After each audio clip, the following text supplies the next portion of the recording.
सूचना केवल हमारे विचार हैं, वित्तीय सलाह नहीं। निर्णय लेने से पहले खुद शोध करें। किसी भी लाभ या हानि के लिए हम उत्तरदायी नहीं हैं।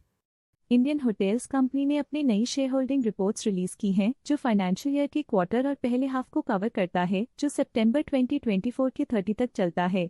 ये रिपोर्ट कंपनी के शेयर्स की डिटेल्ड जानकारी देता है, जिसमें promoters, promoter groups, foreign investors, public investors और सरकारी एंटिटीज शामिल हैं। पब्लिक हेल्थ शेयर्स का परसेंटेज 2024 के जून में 16.25% से 2024 के सितंबर में 15.64% तक डिक्रीज हो गया। इस डिक्रीज से साफ है कि इस टाइम पीरियड में कंपनी में पब्लिक का हिस्सा डिक्रीज हुआ है। DII डोमेस्टिक इंस्टीट्यूशनल इन्वेस्टर्स ने अपना शेयर होल्डिंग जून 2024 में 18.43% से सितंबर 2024 में 18.8% तक इंक्रीज किया। ये बताता है कि डोमेस्टिक इंस्टीट्यूशंस ने कंपनी में अपना इंटरेस्ट 0.37% तक इंक्रीज किया है। FII फॉरेन इंस्टीट्यूशनल इन्वेस्टर्स ने अपना शेयर होल्डिंग जून 2024 में 27.19% से सितंबर 2024 में 27.43% तक इंक्रीज किया। ये बताता है कि फॉरेन इंस्टीट्यूशंस ने कंपनी में अपना इंटरेस्ट 0.24% तक इंक्रीज किया है। चलिए इन्वेस्टर्स के स्टैटिस्टिक्स पे नजर डालते हैं,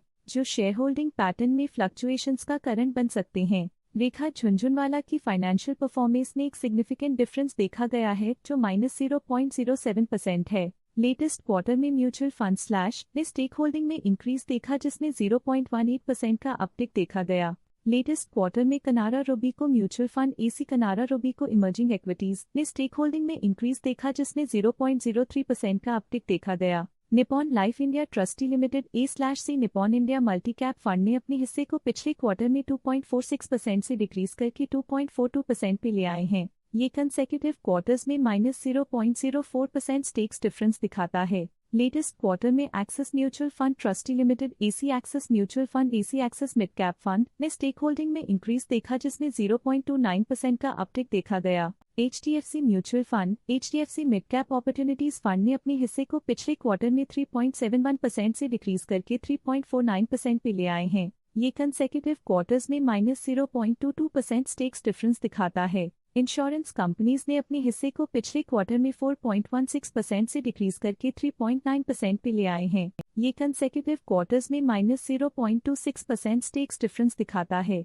लेटेस्ट क्वार्टर में provident fund slash pension funds ने स्टेक होल्डिंग में इंक्रीज देखा, जिसमें 0.45% का अपटिक देखा गया। HDFC life insurance company limited current quarter में 1.24% शेयर्स के साथ कंपनी में एंटर किया, जबकि प्रीवियस क्वार्टर में उनके पास 0% shares the HDFC life insurance company limited share holders solvency margin account previous quarter में 1% शेयर्स ओन करते थे, लेकिन करंट क्वार्टर में उन्होंने कंपनी से एग्जिट ले लिया है। इस पिछले क्वार्टर में foreign portfolio investors category I की स्टेक होल्डिंग में एक नोटवर्दी इंक्रीज देखा गया। उनके स्टेक होल्डिंग में 0.14% का सिग्निफिकेंट इंक्रीज देखा गया। इस पिछले क्वार्टर में फॉरेन पोर्टफोलियो इन्वेस्टर्स कैटेगरी 2 की स्टेक होल्डिंग में एक नोटवर्दी इंक्रीज देखा गया। उनकी स्टेक होल्डिंग में 0.13% का सिग्निफिकेंट इंक्रीज देखा गया। Stake holding any other institutions foreign के लिए पिछले क्वार्टर के मुकाबले में -0.02% से डिक्रीज हो गई। गवर्नमेंट ऑफ सिंगापुर के पास प्रीवियस क्वार्टर में 0 अमाउंट ऑफ शेयर्स थे, लेकिन करंट क्वार्टर में 1.52% शेयर्स ओन करते हैं।